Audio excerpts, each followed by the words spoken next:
Chers amis, je voulais vous souhaiter un très chaleureux Shabbat Shalom depuis Yerushalayim, Ira Kodesh. Notre paracha de Vaïkra, on commence le grand livre de Vaïkra.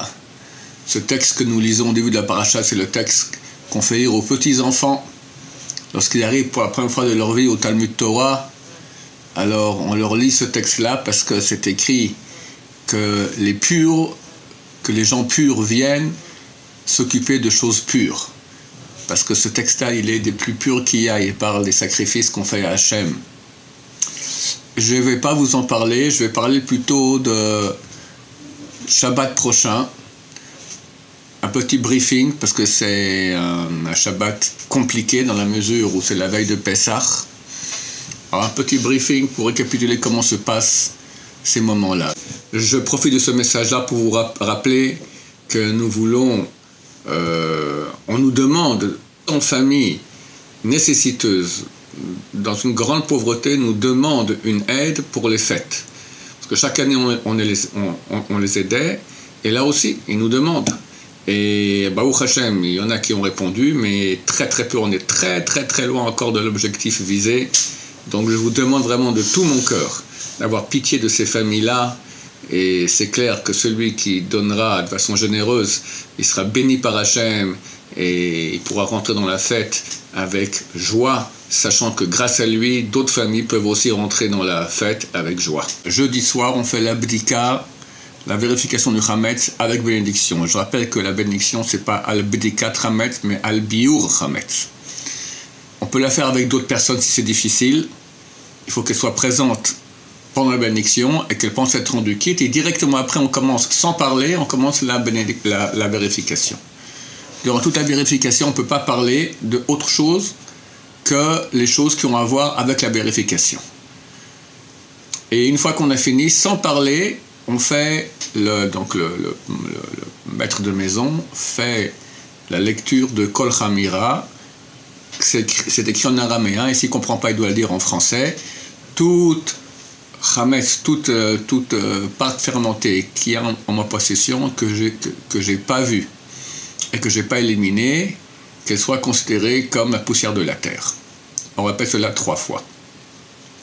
C'est bien aussi une 3e fois de dire qu'elle soit considérée comme désappropriée de ma part. Hefker.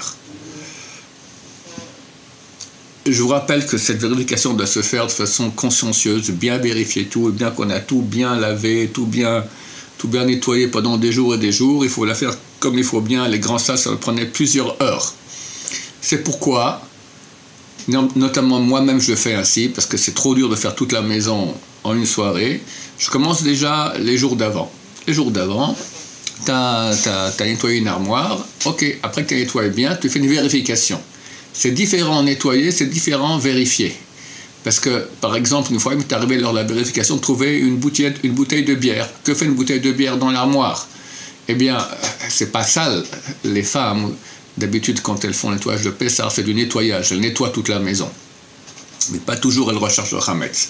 Donc, on doit faire aussi une vérification du Hametz. C'est 2 choses différentes. Donc, une fois qu'on a nettoyé l'armoire, on peut en faire une vérification ou plus tard, où on décide, voilà, aujourd'hui je vais faire la chambre un tel, et comme ça on gagne du temps sur la longue vérification du jeudi soir.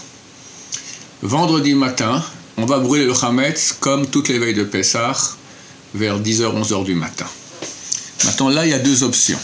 Si quelqu'un décide qu'il ne mangera plus de Hametz et qu'il fera les repas du Shabbat avec soit de la matzah ashira, c'est une matzah riche qui est faite sans eau du tout, mais on déconseille beaucoup de faire ça, il y a des grands dangers. Mais il le fera par exemple avec une matzah cuite, ou certains autorisent avec une matzah frite. Moi je vous déconseille, j'ai essayé une fois, c'est absolument dégueulasse. Alors, il n'y a plus de Hametz. Dans ce cas-là, il va brûler le Hametz, et après il fait il va lire Kol Chamira, donc la formule, tout Hametz, toute pâte fermentée qui est en possession, il faut qu'il attende que le Hametz est bien brûlé. Après, il dit que tout Hametz qui est en possession, que j'ai vu ou que j'ai pas vu, que j'ai éliminé, que j'ai pas éliminé, qu'il soit considéré comme la poussière de la terre. Et c'est bien de rajouter une 3e fois que j'en suis désapproprié. Celui qui veut garder du Hametz pour les repas de Shabbat. Alors, comment il doit procéder à Shabbat? La façon qui est conseillée par tous les décisionnaires est la suivante. On fait toute la cuisine, tout le repas, toute la nourriture, kasher les Pessah. Et on met sur nos tables 2 nappes de nylon fin. Sur la première, on mettra quelques salades, on mettra du pain, et on fait un motzi sur du pain. On fait attention qu'il n'y ait pas des miettes qui tombent de côté. On fait très attention que ça reste très parce que toute la maison kasher les Pessah. Donc ça reste très concentré sur la table et papier. Une fois qu'on a fini, on range la nappe avec tout ce qu'il y a dedans, tous les plats jetables. On met que des plats jetables, des couverts jetables sur la table. Et on jette tout ça à la poubelle. S'il y a des morceaux de pain, on ne les jette pas à la poubelle. On les coupe en petits morceaux et on les jette dans les toilettes et on tire la chasse d'eau. Après, on se lave bien les mains. On passe un coup de balai aussi par terre s'il y a des miettes. Et là, on finit tout le repas en kasher les Pessah normal. On peut manger aussi de la matzah le vendredi soir, c'est permis, il n'y a pas de problème. Mais il faut manger au moins du pain. Celui qui mangeait que la matzah, alors il y a des poskim qui disent qu'il faut manger au moins 4 matzot de machine. Il y en a qui disent que non, pas obligatoire.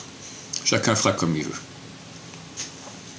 Le lendemain matin, on se lève tôt, on prie au Netz pour pouvoir manger le premier repas du samedi tôt, pour 2 raisons. 1, ceux qui mangent du chametz, dès 10-11 heures, on ne peut plus manger de chametz, donc il faut manger avant. Ceux qui ne mangent pas de chametz, néanmoins, il faut faire Seuda Shishit tôt aussi, pour ne pas être assasié le soir, le samedi soir, quand on va manger la matzah.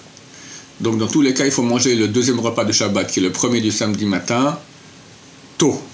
Donc on prie au Netz d'habitude, après on vient, on mange à la maison tôt. Alors, ceux qui mangent du pain, ils feront comme le soir, comme j'ai expliqué avec les 2 nappes, etc. Et après, ils prennent tout le pain qui reste, tout ce qu'il y a dans la maison de Hametz, ils coupent en petits morceaux, mettent dans les toilettes. La nappe avec tous les ustensiles où il y a des miettes, on met dans la poubelle, ça va. Les miettes, on a le droit de les posséder, elles sont annulées par elles-mêmes. Mais tout ce qui est des morceaux plus gros, on les jette dans les toilettes et on tire la chasse d'eau. Et après, on fait ce que j'avais dit donc vendredi matin on faisait la formule Kol Chamira, tout Hametz, pâte fermentée qui est en possession. C'est pour ceux qui brûlaient tout le Hametz et on ne gardait plus pour Shabbat. Mais ceux qui gardent, alors ils ne pouvaient pas faire cette formule vendredi matin, ils la font quand? Samedi matin. Samedi matin, avant l'heure où le Hametz devient interdit à la consommation, faire attention à cela, avant cette heure-là, on fait la formule qui est le missal de la Torah, d'éliminer complètement le Hametz. Tout Hametz en possession, toute perte fermentée en ma possession, que j'ai vu ou que j'ai pas vu, que j'ai éliminé ou que j'ai pas éliminé, qu'il soit considéré comme la poussière de la terre. Et là, on ne peut pas rajouter à la 3e fois que j'en sois déproprié, parce qu'on ne peut pas faire ça à Shabbat. Donc 3 fois on dirait comme la poussière de la terre. Le 3e repas de Shabbat.